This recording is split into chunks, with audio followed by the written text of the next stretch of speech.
რასიძიებს რეალურად პარლამენტში შექმნილი საგამოძიებო კომისია, რა კავშირი აქვს სხვადასხვა ოპოზიციური პარტიების ლიდერებს ნაციონალური მოძრაობის საქმეების გამოძიებასთან და რატომ არ მიდიან პოლიტიკოსები წულუკიანის კომისიაში. მთავარი სტუმრები არიან და თემაზე სტუმრებთან ერთად საუბრობთ ლელო ძლიერი საქართველოს ქუთაისის ორგანიზაციის ხელმძღვანელ ალექსანდრე მიქაუტაძესთან და ანა დოლიძე ხალხისთვის ძლიერი საქართველოს ქუთაისის ორგანიზაციის თავმჯდომარე კახა ქორიძესთან ერთად. მოგესალმებით, ბატონებო, ძალიან დიდი მადლობა, რომ ხართ ჩვენი გადაცემის სტუმრები და მოგბრძანდით ჩვენთან სტუდიაში. აუცილებლად მექნება ორივესთან თავდაპირველად ერთი შეკითხვა. დღეს თბილისის სასამართლოში, საქალაქო სასამართლოში მამუკა ხაზარაძის სასამართლო პროცესი მიმდინარეობდა და საბოლოო ვერდიქტი რაც ჯერჯერობით ყოველ შემთხვევისთვის გამოიკვეთა და ვიცით, ეს არის მისი დაჯარიმება 50,000-იანი ჯარიმით. თქვენი აზრი მაინტერესებს, ეს იყო სასამართლო პროცესი თუ ეს არის პოლიტიკური პროცესი? თქვენ როგორ შეფასებას მისცემთ? დავიწყოთ ბატონო კახა თქვენსგან. კეთილი, პირველ რიგში მოგესალმებით, დიდი მადლობა მოწვევისთვის. თქმა უნდა, ეს არის პოლიტიკური პროცესი. ეს არის ძალიან უსამართლო დამოკიდებულება, არა მარტო მამუკა ხაზარაძის მიმართ, այլ სრულიად მოსახლეობის მიმართ. თავარი მანიშნებელი იმის, რომ ხელისუფლება, ეგრეთ წოდებული ხელისუფლება გააქტიურებულია ძლიერ საქართველოს მიმართ, არის ის, რომ ძლიერ საქართველოში ხელისუფლება უყურებს მის მთავარ მოწინააღმდეგეს. ამიტომ, როგორც მამუკა ხაზარაძემ აღნიშნა და ძლიერ საქართველოს ლიდერებმა აღნიშნეს, ეს არის პოლიტიკური პროცესი, ეს არის თითიდან გამოწვეული პროცესი. როგორ უნდა მივიდეს ადამიანი იმ აი, მაინტერესებს და ხო მივიდეს იმ დაწესებულებაში, იმ ორგანიზაციაში, რომელიც არალეგიტიმურია, რომელსაც მოიპარა ხალხის საჩვენების წესით, ქართული ოცნება უნდა იყოს ოპოზიციაში, მაგრამ მიტაცებული არჩევნებით ისინი არიან თვითმარქვია ხელისუფლების წარმომადგენლები. შესაბამისად, გადაწყვეტილება, რომელსაც ღებულობენ პოლიტიკოსები, რომ არ მივიდნენ თვითმარქვია პარლამენტში ეგრეთ წოდებულ საგამოძიებო კომისიის სხდომაზე არის აბსოლუტურად სწორი. თან გარდა იმისა, ხო შეიძლება მოხდეს ბუნებაში შეცდომა, რომ არალეგიტიმური პარლამენტი წებულობდეს რაღაც სწორ გადაწყვეტილებებს და დასვენებს. ეს კომისია არის პირდაპირ რუსეთის ხელისუფლების მიერ შექმნილი კომისია, რომელიც საქართველოს და ქართულ ჯარს ადანაშაულებს ომის დაწყებაში. არსებობს უამრავი დოკუმენტი, უამრავი დასკვნა ევროსაბჭოს, რომ ეს აქტი აგრესიის განახორციელა რუსეთთან და რატომ მივდივარ ჯორს. თვითონ პუტინი, თვითონ მედვედევი ამბობენ, რომ ეს იყო საშინაო დავალება პირველი გასვლა ეგრეთ წოდებული რუსეთის ფარგლებს გარეთ, რომ დაესარჯათ დამოუკიდებელი სახელმწიფოები. ამიტომ რეზიუმე რო გავაკეთო ამ შეფასების, დღევანდელი გადაწყვეტილება რა თქმა უნდა იყო პოლიტიკური, აქვე ვისარგებლებს შემთხვევით დავამბობ, რომ ძალიან ბევრმა პოლიტიკურმა ორგანიზაციამ და არასამთავრობო ორგანიზაციამ გამოუცხადა მხარდაჭერა მამუკა ხაზარაძეს და ვისარგებლეს შემთხვევით შეიძლება ეს ფაქტო ფენებისთვის, ქუთაისელებისთვის არ უცნობილი ანა დოლიძე ხალხისთვის პოლიტიკურმა საბჭომ, რა თქმა უნდა ჩვენ პარტნიორები ვართ, კოლეგები ვართ, მაგრამ ჩავთვალეთ საჭირო თუ გავუკეთებია განცხადება მამუკა ხაზარაძის მხარდაჭერის თაობას. მადლობთ. ბატონო ალექსანდრე, თქვენთან მექნება შემდეგი შეკითხვა. მიმდინარეობს თუ არა მიზანმიმართულად თქვენი პარტიის ლიდერების დისკრედიტაცია? მოგესალმებით თქვენს მაყურებელს, მადლობა მოწვევისთვის. ეს პროცესი არახანია დაიწყო, როგორც კი შეიქმნა პოლიტიკური გაერთიანება. მიზანში ამოიღენ ლიდერები და რამდენიმე წლის განმავლობაში ჩვენ ვუყურებთ დისკრედიტაციის და დიფამაციის პროცესს. ახლა ქართული ოცნებისა და პროსტორად თუ ვიტყვით რუსული ხელწერით რა.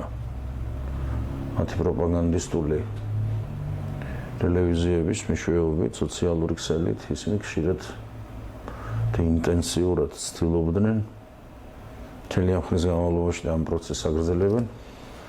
ჩრდილი მიაყენონ პოლიტიკურ გაერთიანებას და მათ ლიდერებს.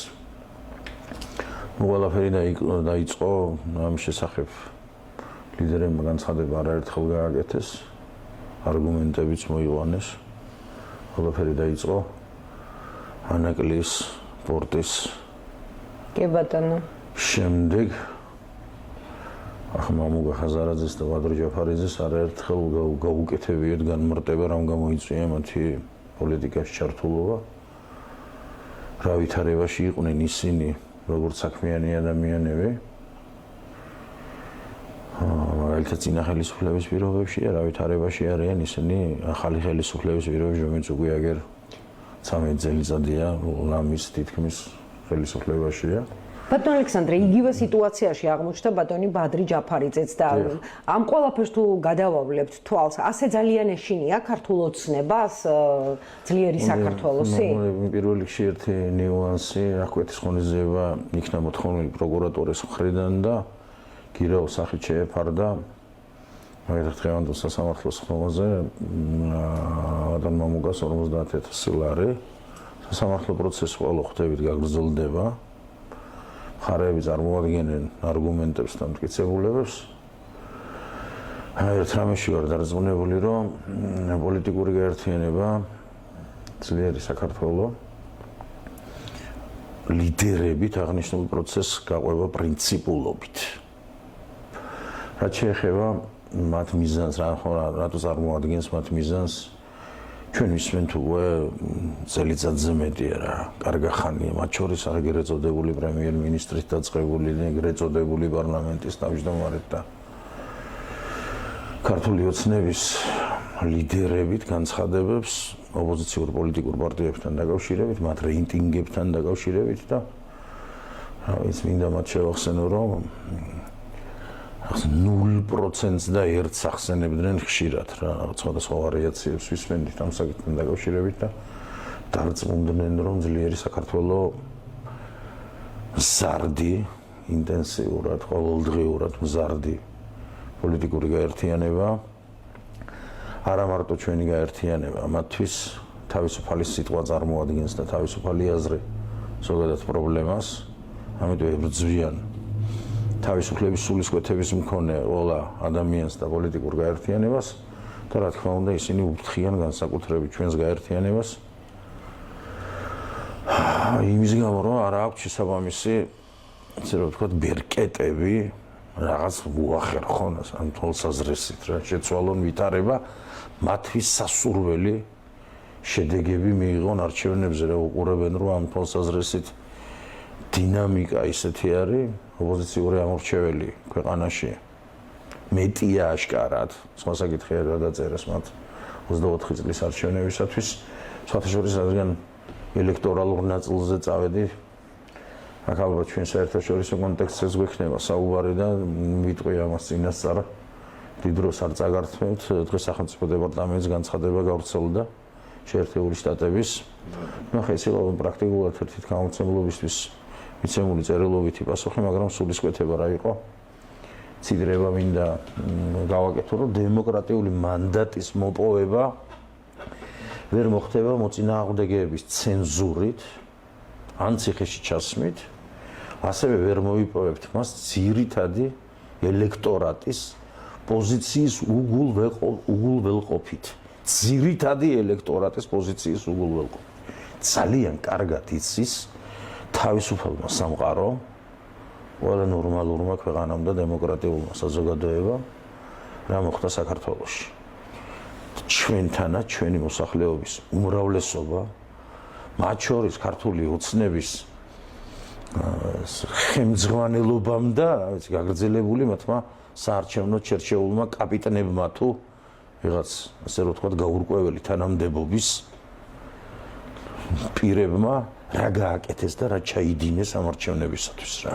ძალიან კარგად იციან, საფრთხეს სწორედ მათთვის ეს წარმოადგენს კიდევ ერთხელ თავისუფალი სიტყვით, ძლიერი პოლიტიკური გაერთიანებებით. წინა საარჩევნოდ კოპენჰაგენის დოკუმენტი ეგერად პირზე რა. რაზე არის საუბარი? პოლიტიკური პარტიებისთვის თავისუფალი საზოგადოების ფორმირებისთვის ნიშნულოვან ნაბიჯებზე, რომელსაც უნდა დგამდეს დემოკრატიულად განწყობილი ხელისუფლება რა. ქართული ოცნება ავტოკრატიული და თვითმარქვია ხელისუფლება ცდილობს განამტკიცოს კიდევ უფრო ძალაუფლება და ამყაროს დიქტატურა, მაგრამ დარწმუნებული ვარ, ეს მათ არ გამოუვათ. თუმცა ქართველი ხალხის დიახ. მიუხედავად ამისა, ორივეს გისმენთ ამ შეკითხვას, თუ არ გამოუვათ, როგორ არ გამოუვათ იმ ფონზე, როდესაც ქართული ოცნება ანონსებს, რომ არაკონსტიტუციურად გამოაცხადებს ოპოზიციურ პარტიებს. საუბარი დაიწყო ნაციონალური მოძრაობით და ნაციონალური მოძრაობის შემდეგ გამოგვიცხადეს, რომ არც ერთი ოპოზიციური პარტია აღარ იქნება კონსტიტუციური. რა შეგიძლიათ გააკეთოთ რა? ეს გავს ძალიან რეზინის გაწევას. ქართული ოცნება რეზინას წელავს, რაც უფრო გაწელავდა, უფრო წარეთ მოხდება ცხვირში. ვიცი, თითოეულ ჩვენგანს მოქალაქეს ეჩქარია და ცვლილებებს ქვეყანაში, მაგრამ რა მდგომარეობა გვაქვს ქვეყანაში? ეკონომიკა და ეს ციფრები საიდან მოდის? გასაკვირია, გაჩერებული ბიზნესები, რამოდენიმე ბიზნესი გაჩერდა ქუთაისში, მე მათ მთხოვეს, რომ ჯერჯერობით არ დავასახებო ეს ადამიანები. ხელისუფლება, რომელიც 7000 ლარით იზრდის ხელფასს და 35 ლარით უზრდის ხელფასს პენსიონერს, პოლიტიკური მდგომარეობა, რომელიც შიხშია შესული და ეს მდგომარეობა სახე დღევანდელი ხელისუფლების მორუსიძე, რომელიც გვირგვლიანის კვლელობაში და მის გამართლებაში მიიღო მონაწილეობა, დღესაა ქართული ოცნების სახე. და როგორ გონიათ, იზღიმილი ხოხობი არისო, ჩემთვისო ყველაფერიო რომ ეს არის წარეღემილი და ამ ფონზე ჩვენ რას ველოდებით? ველოდებით იმას, რომ უკვე დიდმა ბრიტანეთმა დაასანქცია პატივცემული მორუსი. კი ბატონო, დღეს თვითონ გააკეთა განცხადება, რომ სახელმწიფო ბარათი დაუბლოკეს. მეგობარი აქტი და ჩვენ ვიცით და მოდი შევახსენოთ მოსახლეობას და ჩვენ თავს, რომ ისინი ელოდებოდნენ ტრამპის მოსვლას და მისი ადმინისტრაციის მოსვლას და დიდი მეტებს ამყარებდნენ ამაზე და ნუ ვიტყვით, რომ ქართული ოცნება არ ნახულობდა გზებს, ახალ ადმინისტრაციამდე მისასვლელად, მათ ეს ვერ მოახერხეს. როგორც ვიტყვის, ტრამპი ისე იქნება. მეგობარი აქტი შევიდა ძალაში. მეგობარი აქტის დამტკიცდა და 3 თვის შემდეგ შევა ძალაში, კი ბატონო. დამტკიცდა და შევა კონგრესს გაივლის, სენატს გაივლის, შევა და როგორ ფიქრობთ, ახლა ტრამპის ადმინისტრაცია ამას არ გააკეთებს, რაც ამერიკის ეროვნული ინტერესებიდან. თუმცა ბატონებო, არავინ თავრობიდან არ ახსენებს საერთოდ მეგობარ აქტზე საუბარი არ ხდება. ნახეთ რა ხდება ერთი წუთი. ეს არის კაცრი გაფრთხილება. ეს არის ვერტიკალი. როგორც კი პატარა ჩამოხდისთავებას ნახავს რომელიმე ხელისუფლების წარმომადგენლის, თქვენ როგორ გონიათ, ახლა სახელმწიფო ჩინოვნიკები, პოლიციის ხელმძღვანელები უყურებენ ამათ. ერთით ჩამოშლა და ჩამოეგრევა თავზე ყველაფერი. მე დარწმუნებული ვარ, რაც მომხდა ყურში დღეს კიდევ ამერიკის შეერთებული შტატების ახალი ადმინისტრაციის პრესპიკერის განცხადება, ერთი განცხადება ხდება, განგრძობითი ანტიდემოკრატიული პროცესები, რომელიც ვითარდება საქართველოში და ამას მოყვება შეფასებები, ეს გადაიქცევა იმ წინადადებად, რასაც ქვია 2024 წლის 26 ოქტომბრის არჩევნები არ შეესაბამება ქართული ხალხის ნებას.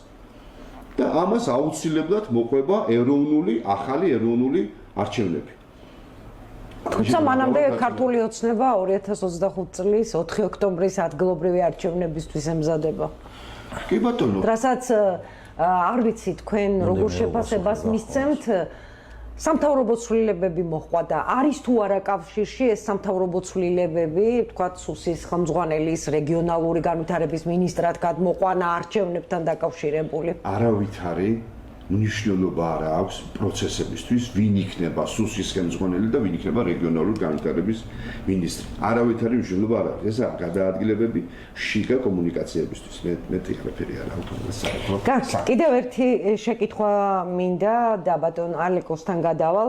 126 დღეა უწყვეტი პროტესტი მიმდინარეობს საქართველოში, არ წყდება პროტესტი ხალხის, მაგრამ აქვე უნდა ვთქვათ, რომ ოპოზიციური პარტიებისგან უფრო მეც მოითხოვს საზოგადოება და მე მაინტერესებს ძლიერი საქართველო არის თუ არა მომხრე ერთობის და ვთქვათ აი ამ მჭიდრო კოორდინაციის და რამდენად წაადგება ერთიანი პლატფორმის შექმნა პროცესების დაჩქარებას და ვთქვათ მოდი ჯერ კიდევ არჩევნებამდე და რა თქმა უნდა არჩევნების შემდეგაც 26 ოქტომბრის არჩევნებს გულისხმობ.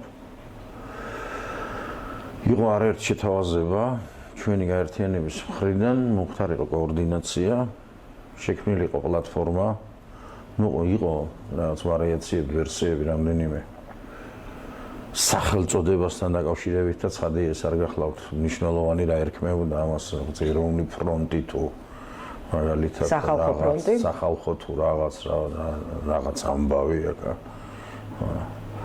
შეთავაზებები და ჩვენ და სამწუხაროდ უნდა ითქვას რომ ეს კოორდინაცია სათანადო კოორდინაცია ვერ მოხერხდა ჩვენ ვხედავთ პერიოდულ შეხვედრებს, კონსულტაციებს, ოპოზიციური გაერთიანებების და მათ შორის საქართველოს მეხუთე პრეზიდენტთან ქავატო სალომე ზურაბიშვილთან. ნახო ორი დღეა ვუყურებთ რომ ეს შეხვედრები შედგა და მთელ რიგ საკითხებზე მიმდინარეობს კონსულტაციები და შეჯერება პოზიციების. ერთ-ერთი პირველი კი არა, მე მგონი პირველი ინიციატორები ჩვენ ვიყავით. პოლიტიკურ გაერთიანებას გულისხმობ ძლიერ საქართველოს, რომელიც უძრაობდა ამ მიმართულებით. რამდენიმე სიტყვით თქვენ წერან ადგილობრივ არჩევნებს შეეხეთ და მათ შორის დასვით შეკითხვა როგორ არ გამოუვათ აქციებიც ახსენეთ უწყლობის შეეხეთ ამ აქციებისას. მოდი გულწრფელად ვიტყვით. დიახ. ვიტყვით რომ აქციებზე უყურებთ თავდაპირველად ძალიან ბევრი ადამიანი გამოდიოდა, მაგალითად ჩვენი ქალაქის მაგიდიც შეიძლება განვიხილოთ ესა. შემდეგ ადამიანების რაოდენობა მოიკლო, ახალი ფრუსტრაცია, ნიჰილიზმი, რაღაც უიმედობა. ძალიან იმოქმედა ადამიანებზე ჯარიმების რაოდენობა. დიახ და ქართული ოცნების უკანონო და უცხვირ პიროქმედებებ, მაგრამ რასაც ისინი სამართალს უწოდებენ. პროტესტი გაგრძელდება აუცილებლად ჩვენი მეგობრების, საერთაშორისო პარტნიორების, რომლებიც ამათ ტრებად გამოაცხადეს, აგერ ბოლო ერთ წელიწადი აქტიურად პროპაგანდირებენ და მუშაობენ ამ მიმართულებით. თანადგომით ქართველი ხალხის ძალისხმევით მათ ეს არ გამოუვათ რა. თუ გამოუვათ და ამ დაშვებას ვაკეთებთ, რომ ეს გამოუვათ. მე მგონი ყველა ჩვენი მოქალაქე უნდა დაფიქრდეს რა. და წესით არიგით უნდა იცოდეს კიდეც და მე ეჭვება რომ შეიძლება ეს მთლად ასე არ არის. როგორი ვითარება გახლდათ ჩვენს ქვეყანაში 20-იან წლებში, 30-იან წლებში. ახლა მე ომის პერიოდი გახდათ 10 წლეულების განმავლობაში რამდენად დიდი მსხვერპლი გაიღო ჩვენმა ქვეყანამ. თუ ვინმე გონიერი კაცი იყო ამ ქვეყანაში, მათი აბსოლუტური უმრავლესობა, რა 95% ქვეყნიდან გაიქცა, ან ფიზიკურად გაანადგურეს და გადაასახლეს. ამან მნიშვნელოვანი დაღი დაასვა ჩვენს ქვეყანას და დღესაც უყურებთ, რომ დაახლოებით ინტელექტუალური რესურსისგან, შრომითი საერთოდ ადამიანური რესურსებისგან ქვეყანა იცლება და ძალიან მარტივი რამ არის რა. ვერავითარ შემთხვევაში აი გამორიცხულია რომ ქვეყანა წავიდეს ვისაუბროთ წინსვლაზე. თუ არ მოუფრთხილდებით ყველაზე მნიშვნელოვანს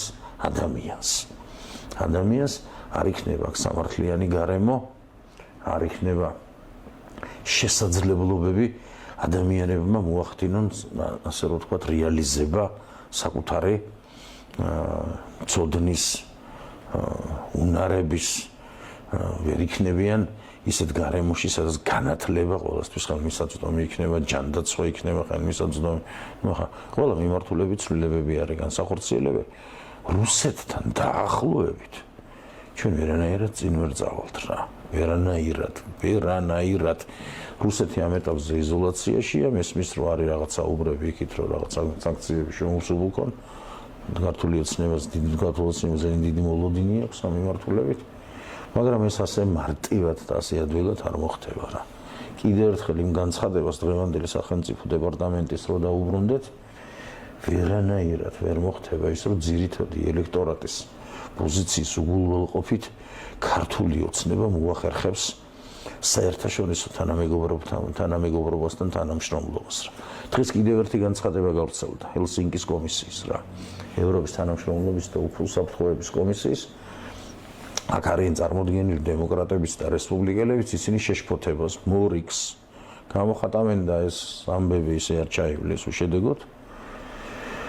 ანაკლიის სპორტთან დაკავშირებით. წეგან ვახსენეთ ალანკლია კიდევ ერთხელ საუკუნის პროექტი, რომლის განხორციელება გახლდათ მნიშვნელოვანი, აქედან დასავლელი ინვესტორები ქართულ მოცნებამ გაყარა და დასავლეთის მიერ და კერძოდ შეერთებული შტატების მიერ სანქცირებული კომპანია შემოიყვანა აი იმ კონკრეტულ პროექტში.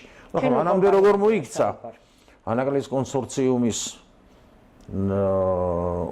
და მისი პარტნიორების მიმართ, რა ვიცი, ამაზე საუბარი ძალიან შორს წაგვიყვანს, ჩვენი ლიდერები თითქმის ყოველ მეორე დღეს აკეთებენ განცხადებებს, რომ დაასახელოს ხელისუფლებამ რეალური მიზეზი, ესე რომ ვთქვათ, არა პროპაგანდისტული, ჩვენ დისკრედიტაციასაც შევეხეთ ამ საკითხთან დაკავშირებით, თუმცა რა ვიცი, ნორმალური პასუხი ამ საკითხზე არ აქვთ რა. ქვეყნის დაზიანებით, იზოლაციით და რა ვიცი. უბედურ რა ვიცი, კარგით არაფრით არ არიან დაკავებული რა მარტივად. ბატონო კახა, ბატონი ალიკო საუბრობდა ეხლა რომ უამრავი პრობლემაა ქვეყანაში და უამრავი საკითხია გადასაჭრელი და მოსაგვარებელი, მათ შორის სასამართლო არ არის თავისუფალი და დამოუკიდებელი და არის გავლენის ქვეშ მთავრობის, ასევე გვიანონსებს ქართული ოცნება რომ შესაძლოა სულ მალე ოპოზიციური პარტიების გარეშე აღმოჩნდეთ, ასევე საუბარია იმაზე რომ მედიას აღარ შეიძლება სულ მალე ალბათ მიღებული კანონების გამო თავისუფალი სიტყვის მიტანა ხალხამდე და მაყურებლამდე და თუ ეს ყველაფერი ასე მოხდა, რას მივიღებთ, როგორ სახელმწიფოში ვიცხოვრებთ? ნებისმიერი ქმედების რამდენად პატარა რომ არ იყოს, ჭირდება ძალა. თქვენ რა ჩამოთვალეთ, ამის სრული მათ აქვთ ქართული ოცნების ეგრეთ წოდებულ ხელისუფლებას უნდა უვარგიცის საქართველოს, იმიტომ ეს შედის რუსეთის ინტერესებში. ეს განხორციელებები, ეს დაანონსებული ღონისძიებები არის მაგათი სურვილი, მაგრამ ამას ჭირდება ძალა. ძალა მაგრად ამათთვის არ გააჩნიათ. აქ გაჯიჯილება ვერ მოხდება. ეს მაპატიოს ჩვენმა მეზობლებმა, აქ თურქეთი არა, აქ რუსეთი არა, აქ სომხეთი არა, აქ აზერბაიჯანი არ არის, თუმცა ამ ორმა ქვეყანამ ჩვენგან განსხვავებით სომხეთმაც კი ბატონო ევროკავშირთან საქართველო არის მომთმენი ხალხი, კედლამდე იხევენ ადამიანებს, მაგრამ კედლის უკან დასახევი არ არის. ამიტომ ამ ქმედებების განსახორციელებლად, რომელსაც ამათ აქვს სურვილი, ძალა არ ეყოფათ, ამათ აუცილებლად წამოეწევათ ქართული ხალხის დამოკიდებულებაც, ევროკავშირის დამოკიდებულებაც, მათი არჩეული მაგათ რომ უნდა ტრამპი რო ერჩია ტრამპის ადმინისტრაციის დამოკიდებულებაზე კიდევ ერთხელ ვიმეორებ.